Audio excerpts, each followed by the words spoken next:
এক সমীক্ষায় দেখা গেছে এ যাবৎকালে যত সব মানুষ ধনী হয়েছেন বা ব্যবসা করেছেন বা যারা তাদের জীবনটাকে এক আমূল পরিবর্তন করেছেন, অর্থনৈতিক স্বাধীনতা বলেন, সমৃদ্ধি বলেন এবং সীমিত সময়ে সীমাহীন ইনকাম করেছেন, তারা প্রত্যেকেই জমিতে ইনভেস্ট করেছেন, অর্থাৎ ল্যান্ডে বা প্রপার্টিতে ইনভেস্ট। প্রপার্টি বা ল্যান্ড বলতে শুধুমাত্র ওই যে এগ্রিকালচার ল্যান্ড বা লো ল্যান্ড, আমি সেটাকে বোঝাচ্ছি না। সেখান থেকে একটা রিটার্ন আপনাকে আনতে হবে।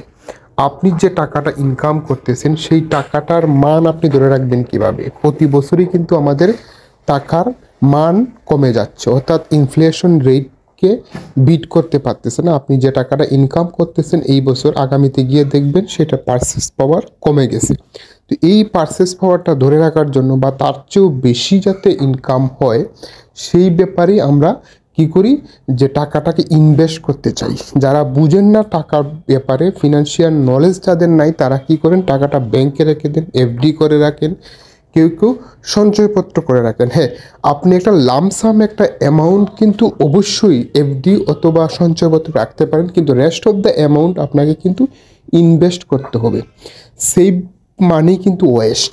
অনেকেই বলেন, যারা হচ্ছেন যে এই অর্থনীতি ব্যাপারে বুদ্ধা, তারা জানেন যে আপনি সেভ মানি মানে ওয়েস্ট ইওর মানি।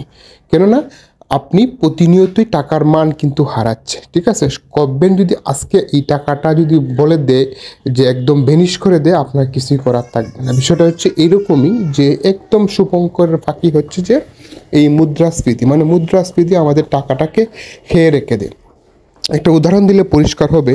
আপনি যদি 2000 সালে আপনি 4000 টাকা রাখতেন, আর একজন বন্ধু সে 4000 টাকা দিয়ে এক ভরি স্বর্ণ কিনেছে, আজকে এই 2024 সালে এসে আপনি কিন্তু 4000 টাকা 4000 টাকাই আছে, আর যে কষ্ট করে বুদ্ধি করে এক ভরি স্বর্ণ কিনেছিলেন উনি কিন্তু কি করেছেন, যে আজকে সেই স্বর্ণের দাম 1,20,000 টাকা। মানে কি, টাকা কিন্তু ক্রমান্বয়ে বৃদ্ধি পেয়েছে।